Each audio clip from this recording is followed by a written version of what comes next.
Bonjour, je vous ai préparé ici les couleurs qui vont me faire servir à faire le premier petit pastel abstrait de 10 sur 10, qui sera le premier de 3 que vous verrez si vous regardez jusqu'à la fin cette vidéo.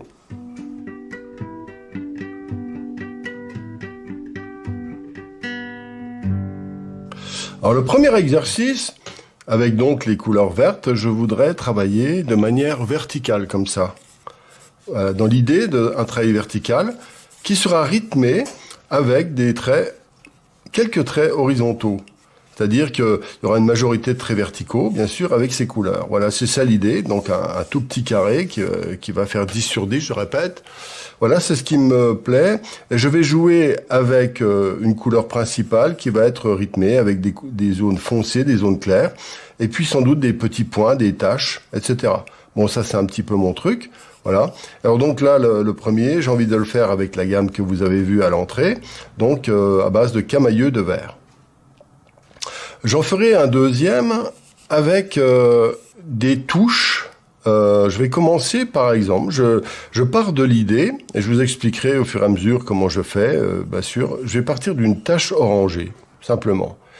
Une tache orangée sur du gris, une deuxième petite tache orangée, et je vais relier ça avec des traits bleus, par exemple. Je vais m'amuser avec du bleu. Donc ça ferait orange-bleu. Et à l'intérieur, il y aura des couleurs qui seront un petit peu intermédiaires. Des jaunes très très discrets, des gris un peu jaunes, des gris un peu bleus. Et c'est avec ça que je vais rythmer tout ça. Et au-dessus, je mettrai quelques petites touches, par exemple des bleus vifs, qui vont équilibrer l'ensemble. Le but est d'apprendre à trouver un équilibre dans la couleur et dans la composition, et aussi un peu dans la matière. C'est un exercice complet qui permet vraiment d'aller loin ensuite lorsque vous faites des tableaux. Ça peut être des sujets abstraits, bien sûr, mais aussi des arbres, des paysages, etc. Vous pouvez y intégrer et des gammes de couleurs particulières et des formes particulières dans la composition et des rythmiques énergétiques avec ça. D'accord ? Et puis un dernier. Alors le dernier, je voudrais beaucoup improviser sur un thème, par exemple le cercle. Voilà, je pars de l'idée du cercle, le cercle qui peut être rythmé comme ça, vous voyez. Alors vous allez voir, je ferai des formations complètes sur l'abstraction parce que c'est très très complet et il y a plein de choses à faire et c'est très très utile la peinture abstraite pour enrichir son travail concret, parce que c'est une approche imaginative à la marge, mais qui est très libérateur parce qu'on n'est pas coincé par des problèmes techniques, par exemple, tout simplement. Alors là, je vais rythmer ça comme ça, un petit peu, voilà, peut-être plus avec des obliques plus fortes, dans ce sens-là. Au milieu, un vide, voilà, et puis je vais voir, pareil, je vais rythmer j'ai travaillé dans l'idée du rythme comme ça, et avec des gammes de couleurs. Alors, une base de gris, et puis des couleurs assez vives. Là, ce serait ce qu'on appelle le contraste de la couleur en soi. Voilà. Je pourrais faire des centaines de variations sur ces thèmes, bien entendu. Je pourrais faire, évidemment, tout à base de carrés, tout à base de rythmes, de formes, sinusoïdales, etc. Il y a plein de solutions. Bien sûr, vous-même, vous n'êtes pas limité à ce que je fais, mais amusez-vous. Vous pouvez commencer à faire des choses assez proches de ce que je fais. Puis à chaque fois, au début, vous faites, je fais ça, vous faites ça, voilà. La fois d'après, vous faites un plus gros carré, et puis après, vous en faites un avec un, voilà. Donc chaque fois, vous ajoutez un élément que vous n'avez pas fait. Puis après, vous pouvez en mettre deux, voilà, pour rajouter un truc. C'est-à-dire que vous partez de mon exemple et vous le décalez progressivement, mais pas complètement. À chaque fois, vous changez, entre 10%. D'accord ? Ce qui vous permettra assez facilement, donc au bout de 4-5 essais, de faire des choses perso. Voilà, d'accord ? C'est ça l'idée. C'est-à-dire que vous, même si vous suivez l'exemple assez directement, si vous êtes débutant, je vous conseille de le faire. Et puis, vous changez, vous y ajoutez vos choses à vous, mais par petites doses. Et rapidement, vous verrez que vous serez dans un monde qui sera vraiment à vous. Voilà, vous pouvez faire ça pour chacun de ces exercices-là. Voilà, maintenant, allons-y. Alors avant toute chose, je vais quand même pour le premier exercice, je vais partir de couleurs très blanches, enfin blanches un peu sales parce que ça se salit tout le temps, des verts très clairs comme celui-ci, donc je les mets dans l'ordre, hein. Voilà. Celui-ci est un vert clair mais assez vif, hein, donc avec de la saturation, c'est peut-être le plus saturé du tableau. Et puis des tons intermédiaires qui sont ou très chauds ou moyennement froids ou là carrément froids, hein, mais là on monte dans les foncés. Alors celui-ci devrait être là. Vous voyez, il faut toujours les mettre dans l'ordre de valeur, hein, de 0 égale blanc, 10 égale noir, on n'a pas de noir ici, mais bon, on a ce bleu. Voilà, je vous explique pourquoi. Donc on a une grande amplitude dans les valeurs. Et puis là, à la fin, j'ai ajouté une petite pointe de vert bleu, hein, et puis un bleu très foncé. J'aurais pu rajouter une pointe de noir. Je sais pas. Allez, je le mets quand même, voilà. Ce qui permet de hiérarchiser tout ça. Alors ça, ces valeurs, elles sont entre 0 et 10, on va dire entre 1 et 9 et demi, voilà, parce que on n'a jamais le noir pur. Et puis, ici, on a une valeur, allez, 2, là on a une valeur 3, là une valeur 3, 4, là une valeur 4, 5, 5, là 5 et demi, là 6, 7, et puis là 8, et là 7 et demi, et là 8, vous comprenez, dans les valeurs. Et puis, dans les saturations, on a un vert qui est ici, qui est assez saturé, parce que pas très saturé, c'est-à-dire que c'est un vert le plus vif possible. Imaginez le vert le plus vif possible. Eh bien là, c'est pas le cas. Mais si le vert le moins vif possible, ça pourrait être celui-là, par exemple, il y a quasiment pas de vert dedans. Hein, c'est un vert bleu très très léger. Il y a quoi? Il y a 2%. Moi, je dirais, en saturation, celui-ci est de saturation 0,5 sur 10. Celui-ci sera en saturation, allez, 5 sur 10. Celui-ci, un peu moins, 3, 4 sur 10. Etc. Ceux-là sont très peu saturés. Et je vous conseille de ne pas prendre des couleurs trop vives, parce que c'est toujours difficile à gérer. Surtout au début, hein. Après, on fera d'autres exercices avec des couleurs beaucoup plus vives, vous allez voir. Mais pour l'instant, choisissez celui-là, c'est donc la gamme Camailleux, donc qui permet ce que j'appelle la gamme golfeur habituellement, surtout avec l'hiver, c'est-à-dire des gammes qui sont complètement unies, la gamme Camailleux quelque part. Allons-y. Voilà donc le premier sujet qui sera donc à base d'un rectangle, d'un carré de 10 sur 10 à peu près. Voilà, donc petit. Et je fais, avec mon fameux gris que je vous ai indiqué, donc quelques traces verticales. Hein, le but, c'est simplement de s'amuser avec les couleurs et les rythmiques, je me répète. Donc nous sommes dans une gamme de verts. Et vous avez vu, je mets très très peu de pastel. Là, c'est le Giraud vert, bleu, donc de saturation 5 et de valeur 4, un truc comme ça. Voilà, donc, et donc je fais ces traits. Et donc l'intérêt, c'est de ne pas aller n'importe où. Surtout quand on fait de la peinture abstraite, il faut faire attention parce que l'ordre n'est plus lié à un sujet, mais à des traits, des traces. Donc il faut être prudent quand même, hein. Voilà, il faut savoir limiter les différentes possibilités. Hein, si vous faites des cercles, des traits, des points, etc., vous risquez d'en faire de trop. Je dirais, c'est comme un plat où vous ajoutez des légumes, le dessert, du sel, de la farine. Enfin, vous ferez le danger, comment dire, quand on fait un tableau abstrait, c'est de quitter l'ordre, un certain ordre. Il vaut mieux être un peu limité dans les moyens d'action que d'en faire de trop, car on se retrouve, comme je disais, avec un plat immangeable, hein. Voilà, donc vertical, trait, trace, point. Vous voyez, je fais des points à cette heure-ci. Donc c'est une espèce de jeu esthétique. Voilà. Alors là, un tout petit estompage. Alors ça, c'est possible que sur le pastel mat, hein, je précise, hein. D'accord? Voilà, donc de nouveau des traits plus petits, des traces. Et l'intérêt, c'est de laisser parler sa sensibilité, sa gourmandise esthétique, je dirais.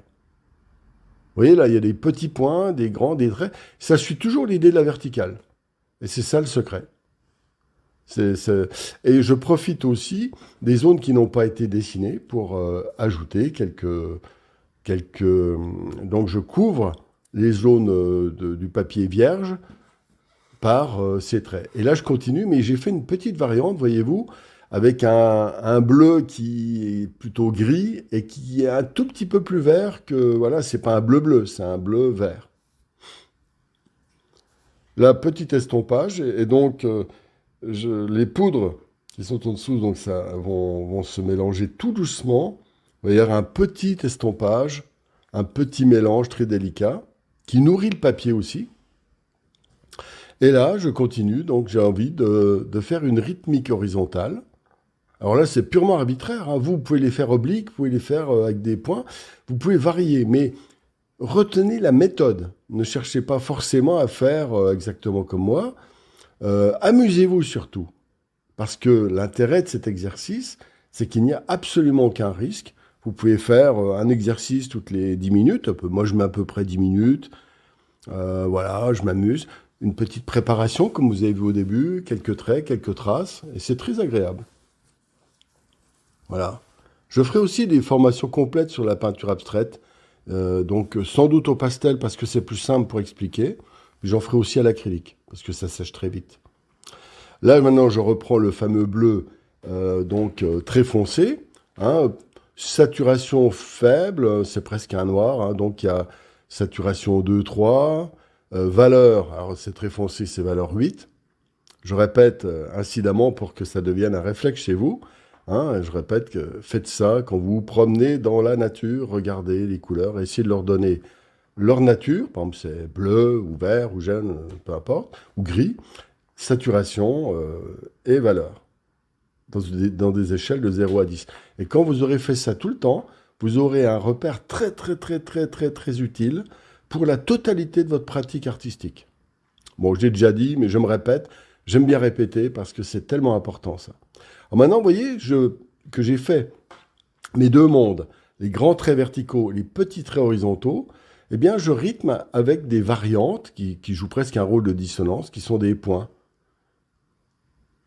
Ces points permettent d'équilibrer, de stabiliser les différentes zones, de trouver. Et qu'est-ce que je fabrique là? Qu'est-ce que je fabrique? Eh bien, je fabrique progressivement des exercices qui créent l'instinct de l'équilibre, qui est l'élément central de la peinture, en général, de toute la peinture. Chercher l'équilibre en toute chose. Pour ceux qui considèrent que la peinture est harmonieuse, bien sûr. Hein. Je ne parle pas pour ceux qui pratiquent l'académisme contemporain et qui considèrent que la beauté est un truc ringard qu'il faut éliminer. Là, je vais mettre un petit peu de mauve. Alors ça, c'est ce que j'appelle les épices ou le sel dans la soupe. C'est les petites dissonances qui représentent quantitativement quelque chose d'insignifiant, du style de 1%, et qui réveillent l'ensemble de la rythmique générale. Voilà. C'est un exercice, je le redirai à chaque fois. N'y cherchez pas un chef-d'œuvre, voilà. Mais par contre, après, vous pourrez faire la même chose, mais sur des sujets très grands. Voilà, alors là, ce que je suis en train de mettre, c'est un tout petit peu de gris pour adoucir sur les bords, pour recentrer l'énergie au milieu. Voilà. Petit estompage, un chouïa de gris, et le tour est joué. Voilà, des petits traits, un petit estompage. Voilà, donc on joue sur tout ça hein, pour faire un petit sujet sympa, très déco, et que vous pouvez faire sur des grands tableaux. Voilà pour le deuxième sujet. Donc j'ai pris quelques couleurs des orangés avec beaucoup de blanc comme celui-ci. Celui-ci il est un peu cassé, il est un peu dans le même esprit. C'est un orangé avec un peu de gris. Donc ça donne ça, et encore avec plus de gris, ça donne ça. Et il y en a un autre qui est un tout petit peu différent, un peu plus jaune, qui fera une petite variante. Voilà, le rosé, je suis pas sûr, je vais voir. Bon, non, je crois pas même. Voilà, alors maintenant, j'ai mis aussi une gamme de bleu, et je vais jouer avec tout ça, tout simplement. Ne prenez jamais trop de couleurs en même temps. Voilà, ça évite des catastrophes. Ah, j'ai oublié, évidemment, le blanc. que j'aime bien utiliser. Et éventuellement, vous voyez, j'ai mis un gris moyen, un blanc, et puis je reprends aussi, comme tout à l'heure, le bleu très foncé et du noir. Voilà. Donc on a une espèce de panel complet, du plus clair au plus foncé là, et là aussi. En fait, le blanc, il servira aux deux, donc je le mets au milieu. Alors souvent même les gris, les noirs et les blancs, je les mets au milieu. Voilà, c'est une astuce, le gris, ça permet d'équilibrer quand il y a trop ou d'un côté ou de l'autre, donc c'est pendant l'exécution, c'est une petite astuce supplémentaire. Allons-y. Ah, voilà l'exercice numéro 2, petit cadre de 10 cm sur 10, hein.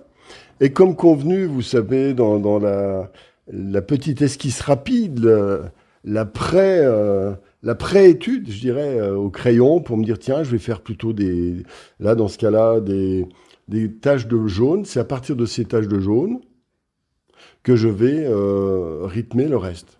Donc jaune et gris. Alors je fais du gris. Pourquoi? Parce que ça reste presque la même couleur que ce qui est en dessous, hein, vous voyez, un peu plus foncé.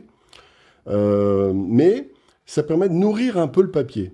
Pour éviter, ça va tempérer un petit peu les apports que je vais ajouter ensuite, que je vais improviser.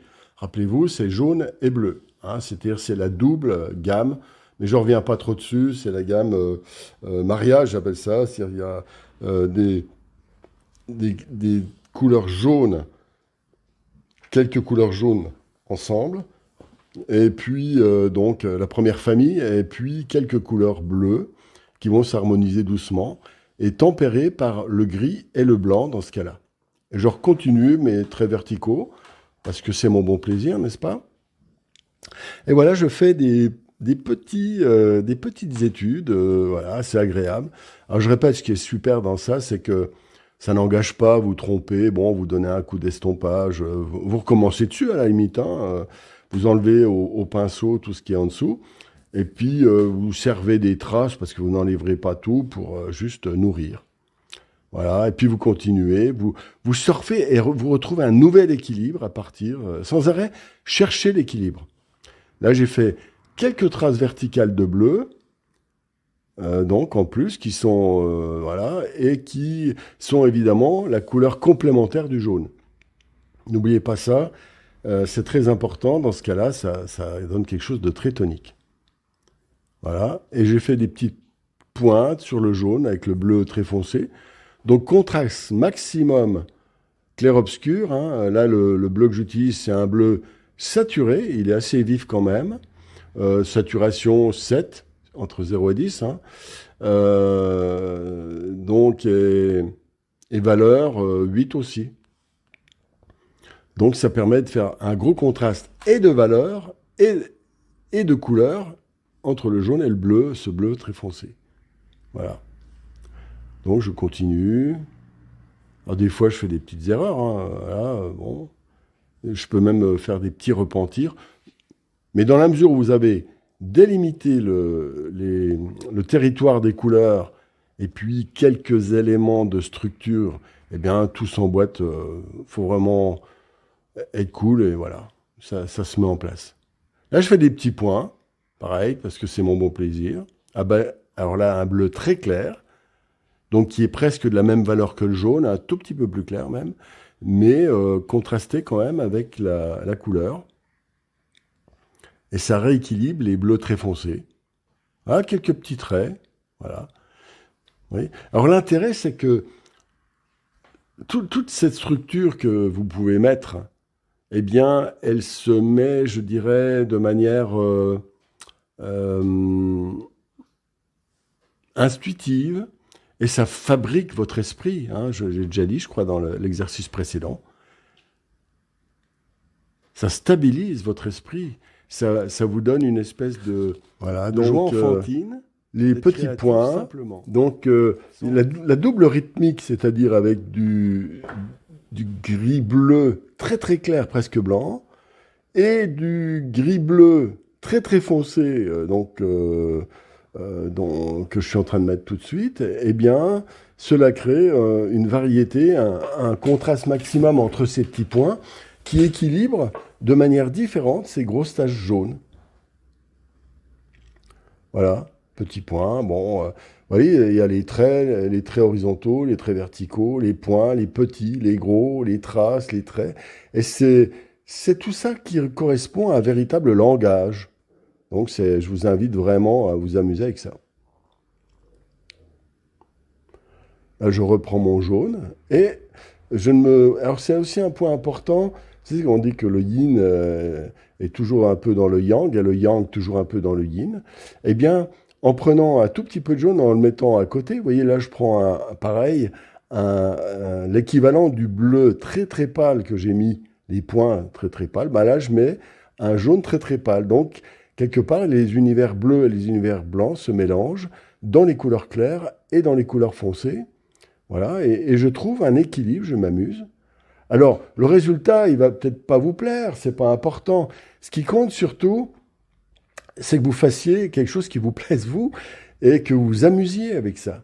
C'est très très très joyeux, très très simple, je trouve que c'est un formidable exercice et ça peut être extrêmement joli. Faites des cartes postales. Tiens, pour Noël, vous avez pour mission de faire des cartes postales 10-15 pour tous vos amis et votre famille, voilà. Et les ratés, vous les donnez à ceux qui vous énervent. Voilà.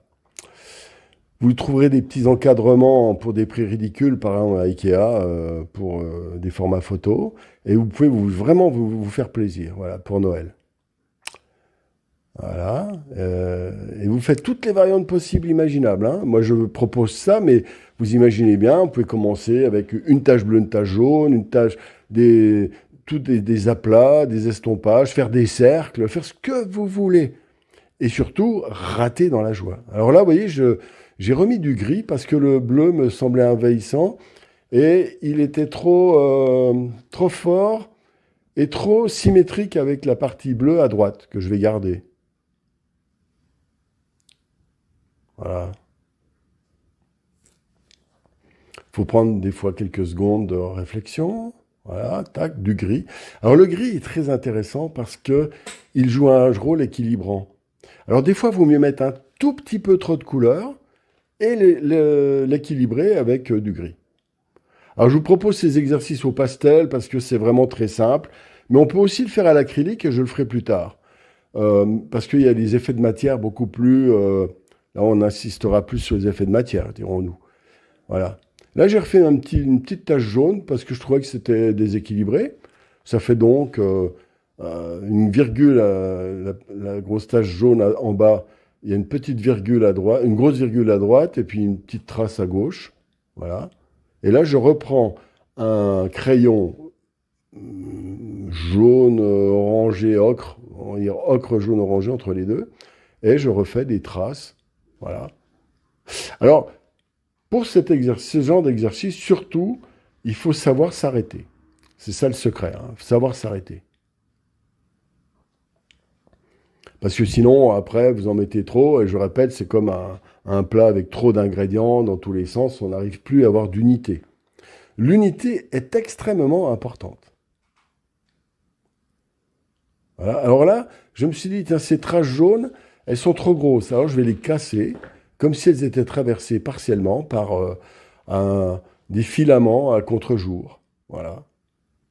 Ça permet vous voyez, de rééquilibrer légèrement. Mais bon, peut-être que vous auriez fait différemment. C'est pas important. Ce qui compte, c'est que ça corresponde au plus à votre sensibilité. Et cet exercice est extrêmement important pour développer un instinct sensible de l'équilibre et de l'esthétique. Bien sûr qui vous servira tout le temps. C'est vraiment... Et puis, vous pouvez en faire des tableaux complets et même en faire votre style, n'est-ce pas? Voilà. Alors, on va passer au sujet 3. Alors voilà le troisième et dernier exercice. Voilà, donc j'ai choisi un blanc, un gris moyen et un noir. Alors, évidemment, je simplifie les couleurs. C'est juste une manière de faire une sorte de présentation d'une méthode pour utiliser les couleurs autour d'un graphisme, etc. Hein, donc, j'aurais pu faire plus compliqué, plus sophistiqué, mais c'est juste un exercice. Je vous invite à le faire d'ailleurs, c'est très agréable. Moi, je m'amuse bien à faire ça. Voilà, donc j'ai utilisé les couleurs vives. Je pourrais même en utiliser, j'ai pas mis de mauve par exemple. Donc les couleurs, c'est ce qu'on appelle le contraste de la couleur en soi, où toutes les couleurs vives sont ensemble.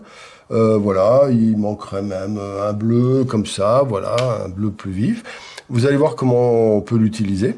Alors là, j'utiliserai, comme rappelez-vous le sujet, je vais faire un cercle avec à base de gris et de blanc, de noir, et dessus, je vais faire naître une rythmique à base de couleurs très vives. Alors toujours, d'abord s'essuyer les mains, hein, très important, voilà, que là, elles sont un peu envahies des éléments précédents. Voilà, donc, allons-y.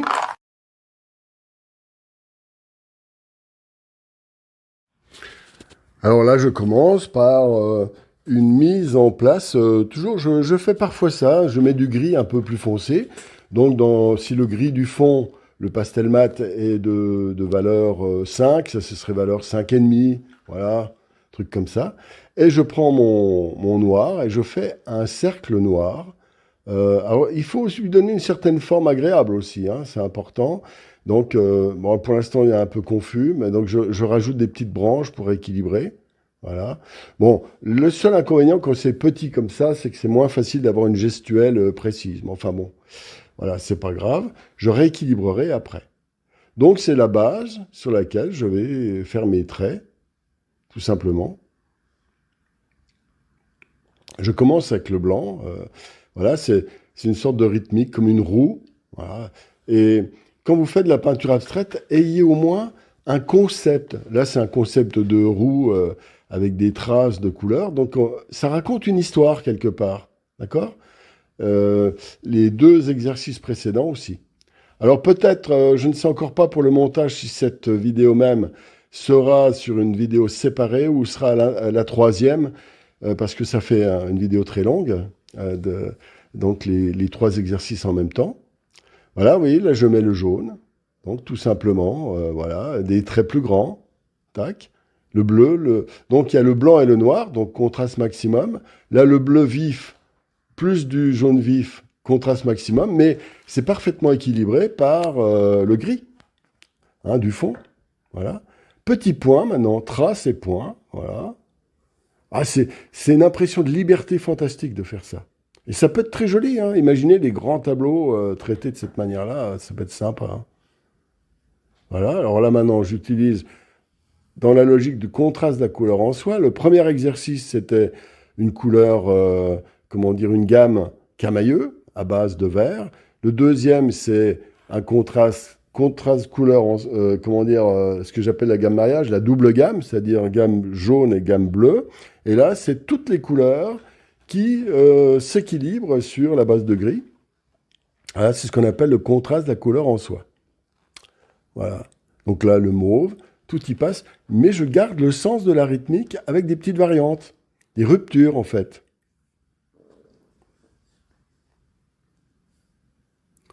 Voilà. Là, je reprends donc encore un autre bleu. Et surtout, avec cette méthode, vous verrez, c'est très facile à faire quand on est prudent. On n'est pas obligé de se précipiter, hein.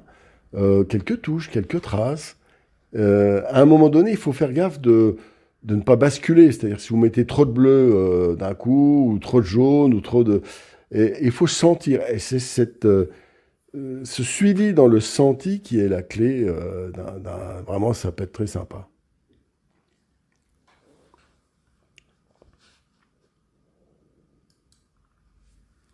Voilà, donc c'est des exercices courts, hein. Je vous invite vraiment à en faire. Je le disais dans l'exercice précédent, faites la même chose pour des cadeaux de Noël à vos amis. Voilà, vous leur enverrez un message, pas seulement de pensée, mais un message, je dirais, artistique. Ça veut dire qui incarne votre pensée dans une forme esthétique. Voilà, un petit savoir-faire, même si vous êtes très débutant. C'est génial, tout simplement. Dites-vous bien, quand vous faites un sujet comme ça, il n'y a que sur ce morceau de papier, ici et maintenant, en novembre 2022, que ce sujet aurait pu exister. Il y a un caractère tellement unique, tellement magnifique, voilà, et centralisé sur un tout petit espace. Et donc, c'est une espèce de jeu magique entre vous, avec vous-même et vous incarnez depuis un ressenti intuitif jusqu'à un bout de papier de manière concrète. Et quand il est réalisé, ben, il est là, il fait partie du monde, il est incarné. Voilà, vous pouvez communiquer avec. C'est extraordinaire. Moi, j'adore ça. C'est le véritable message de l'art, c'est le véritable message de la liberté. Voilà, donc bon, je pourrais continuer à l'infini, mais vous avez compris le principe. C'est à vous de vous débrouiller maintenant. Voilà, ben, je vous montre les trois sujets en même temps, l'un à côté de l'autre. Eh bien, amusez-vous bien. C'est génial.